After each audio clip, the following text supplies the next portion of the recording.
Pasangan Abdullah dan Aminah ini sungguh menyejukkan siapapun yang melihatnya. Seorang perempuan cantik terbungkus etika bangsawan bersanding dengan pria nan rupawan. Kecantikan dan kemulaian budi Aminah menciutkan nyali perempuan-perempuan yang pernah mendamba Abdullah. Memaksa wanita-wanita Jazirah Arab menanggalkan keinginan mereka untuk bersanding dengan Abdullah yang kini menjadi suaminya. Akad nikah Abdullah membuyarkan impian setiap pria yang hendak memetik bunga desa Bani Zahroh itu.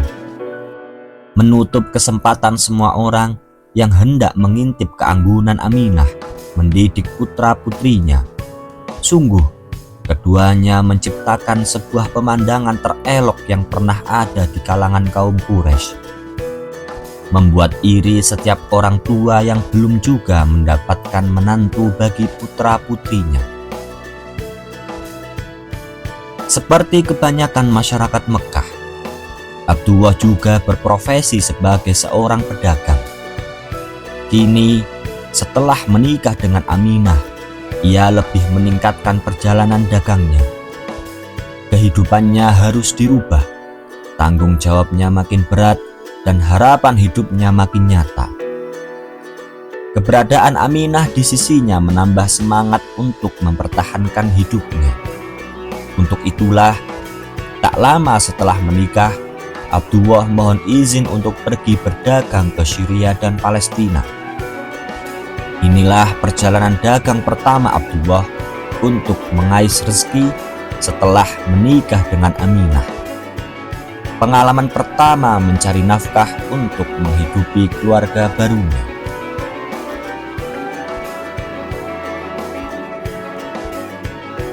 Beberapa waktu setelah keberangkatan suaminya, Aminah yang sedang tidur merasa seolah didatangi seorang laki-laki yang tak dikenal. Sosok yang sama sekali belum pernah ia lihat.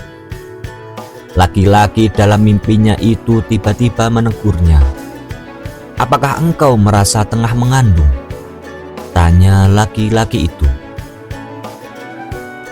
Aminah waktu itu belum merasakan adanya perubahan dalam tubuhnya. Perutnya masih seperti biasa.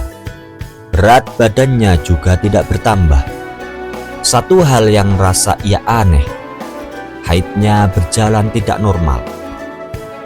Semua itu belum diyakininya sebagai tanda-tanda kehamilan. Maka dengan cepat Aminah menjawab bahwa dirinya belum mengandung.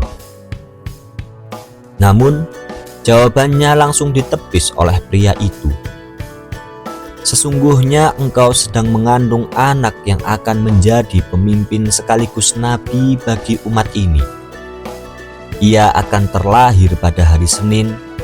Ketika ia lahir, maka engkau akan melihat ada cahaya yang menerangi kerajaan-kerajaan Syria. Dan ketika dia sudah lahir, maka berilah nama Muhammad." Kabar itu mengagetkan Aminah juga membuatnya terharu.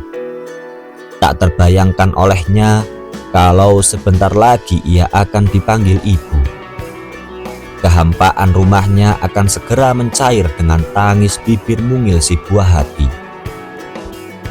Kedua telinganya harus segera disiapkannya untuk mendengar celotehan-celotehan lugu dari anak pertamanya.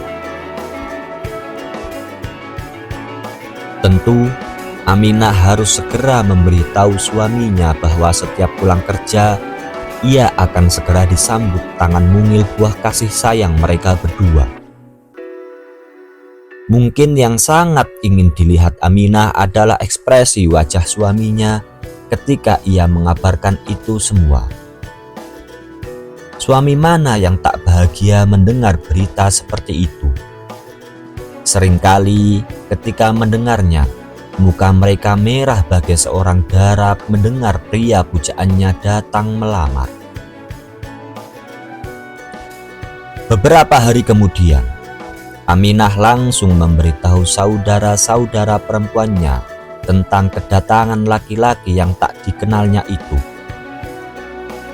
Meskipun Aminah telah memberitahu keluarganya, tapi ia belum sempat membicarakan pada suaminya. Keinginannya untuk memberitahu Abdullah harus ia tangguhkan karena suami sedang pergi menjalankan bisnis bersama beberapa pedagang Quraisy.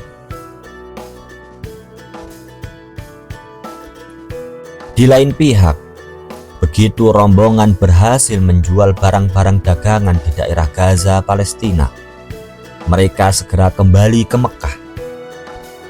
Dalam perjalanan pulang, Abdullah sakit cukup parah hingga tak memungkinkan untuk melanjutkan perjalanan.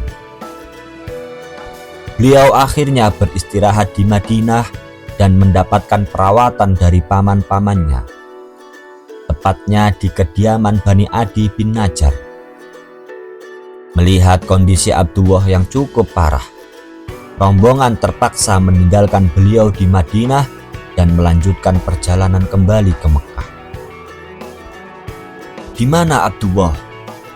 sambut Abdul Muthalib begitu melihat rombongan datang tanpa putra kesayangannya.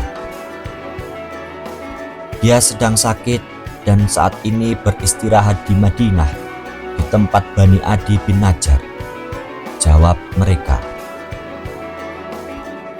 Begitu mendengar berita tersebut, pemuka Quraisy itu segera mengutus Haris, putra sulungnya, untuk menyusul Abdullah. Sayang, ketika ia sampai di sana, adiknya telah wafat dan dikebumikan di pemakaman An-Nabirah. Terpaksa Haris pulang dengan mengabarkan berita duka kepada Abdul Muthalib yang sangat menyayanginya. Menumpahkan kenyataan pahit bagi Aminah yang tengah mengandung buah hatinya. Menyayat batin Aminah yang belum sempat memberitahu akan kehamilannya pada suaminya yang kini pergi untuk selamanya. Tak pernah beliau bayangkan, ternyata pamitan untuk pergi berdagang itu adalah pertemuan terakhir mereka berdua.